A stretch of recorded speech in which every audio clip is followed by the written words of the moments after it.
Hey friends, welcome back to my channel and welcome to another edition of Green Beauty Intel. Today we are talking about one of my favorite topics, and that is masking. Now, some of you know I love face masks. I love them so much that I created my own little mini subscription box called Face Mask Alchemy. You get a dry powder, an oil or something else, a honey, and a little bamboo stick. I have a website, I have a blog attached to it, and I was making videos every month about the mask, and I have been slacking on doing that. So this video is I'm going to briefly touch on that Face Mask Alchemy October box, and then I'm going to go into my history with masking, my philosophy on masking, my system of how I think you can break masks down into categories, and then the masks on the market that I would part with my own money for, okay? Because you guys know I'm stingy, right? That's why my subscription box is $10.88, and that's why it's always been focused on value because of my masking philosophy, which I'll jump into as we go along. So the reason I don't want to talk too much about the October box is that it's already sold out.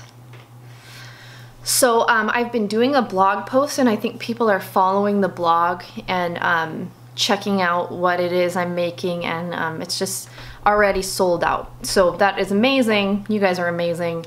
And the mask is really fun this month, I think, the box.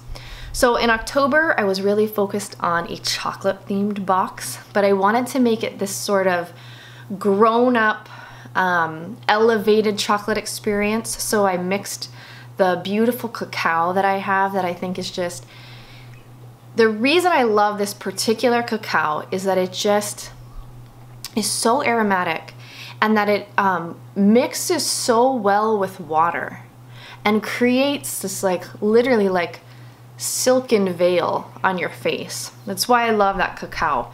And so I mixed it with white kaolin clay to keep everything gentle for this time of year. I threw in some of my gorgeous rose petal powder. I love rose petal powder in a mask, and particularly this one that I get is so finely ground, and it just sits so beautifully on the skin. I threw in some hibiscus for a little touch of exfoliation, because we all need a little touch of exfoliation as the seasons change. A little honey powder for some humectants, keep the skin hydrated. A little colloidal oatmeal for softening, and a little coconut milk. So you know, none of my masks are super complicated, but if you got the box, you'll notice one of the things I've been focusing on for a long time now is how the texture is super smooth. For my clay masks, I love a super smooth texture. And so then I also threw in this 2 ml of this rosehip oil blend that I've been doing with some jojoba oil that's been infused with vanilla bean. So it literally is this total aromatic chocolate experience mask. And I'm in love with it. And I'll tell you, a little dupe that you can do is taking a spoonful of yogurt, mixing it into the mask, and you kind of have a dupe for the Lush Rosy Cheeks mask. So that's really fun.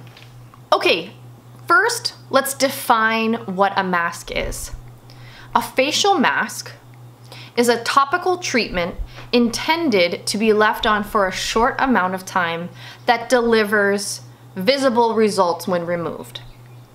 Now, with that definition in mind, that this is a short-term product that's going to be rinsed off and rinsed down the drain, that's probably only been left on the skin from 10 to 60 minutes, let's move into what we know a face mask can do.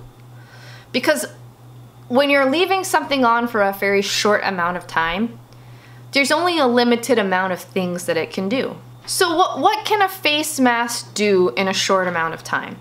Okay, can reduce redness. It can hydrate the skin. It can decrease oil. It can exfoliate. It can condition. So with those ideas of what can actually be achieved in a short amount of time, let's kind of go into the categories of masking, your skin goals, and how you can kind of, when you have these systems in place for evaluating products, you can look at any product and say, okay, what are my skin goals? What is the focus of that product? Do I need that style of product in my routine? Okay? So let's put the masks in categories. We know that we can have moisturizing or hydrating masks, exfoliating masks, clarifying masks. I'm not overly fond of the word detox because I'm not really sure what anyone's definition of that means. So let's just call them clarifying. Then we have topical food skin masks and sheet masks, okay? And sheet masks can kind of encompass all these other masks. When you break it down into those 5 categories, you can look through the ingredients list. Once you've decided what you think the goal of a product is, you can look through the ingredients and say, what in the ingredients list support this product's claims? So if it's a hydrating product, do you see honey, glycerin, aloe, water, hyaluronic acid? Do you see those things in the ingredients list? If something's going to call itself a hydrating product, you want to make sure that some of these ingredients are included in it. How about an exfoliating mask? Are there alpha hydroxy acids in there? Are there beta hydroxy acids in there? Are there fruit enzymes? Is this a physical exfoliating product? How about clarifying? Now, if you want to talk clarifying, you're going to have to talk clay. Clay is the #1 ingredient that you should see in a face mask that's promising to be clarifying. A lot of people include activated charcoal, but I just see activated charcoal as another form of clay. People like to talk about it drawing out toxins, but I don't know where they get that from. That's for another video. Now, #4, topical food masks. We have antioxidants, plants, flowers, herbs, and then sheet masks. Sheet masks are a great way to hydrate the skin, so I like to see any of the hydrating ingredients in sheet masks. I also like to see vitamin C because it's a water-soluble vitamin. So I like to see that in sheet masks. So a little bit of my background into masking is that when I first got into green beauty, of course, I became obsessed, like I think we all do at times, with the idea of self-care and masking. And it was just a really fun way. I had such a great time always mixing up masks, but I really overdid it. And I think the combination of overusing face masks, because I was using them almost every day and some were clay-based, on top of using only oil-based skincare products, really sensitized my skin. So I really had to pull back from doing a lot to my skin, and that's when I really began to focus on skin hydration, respecting my skin barrier, and really realizing that less is more, especially for my skin type. So that really led me to breaking down ingredients lists of masks and seeing that they're really just not that complicated. And that's not a bad thing, but it's saying that a face mask is a lot like a cleanser in that it's a short-term treatment product. So what you can expect a face mask to deliver is somewhat limited, and you should be mindful in that, recognizing that we're eventually going to wash it down the drain. Now the other piece I like to add here, part of skincare is the user perceived experience. So some skincare products I've become attached to because of the packaging, the smell, the texture, the way it sits on the skin. That's all wrapped up into what I perceive the results are, right? Because part of masking is that self-care experience. Before we jump into what you might want to purchase, let's talk about my 2 favorite DIY products. #1, honey. I have an entire video on masking with honey.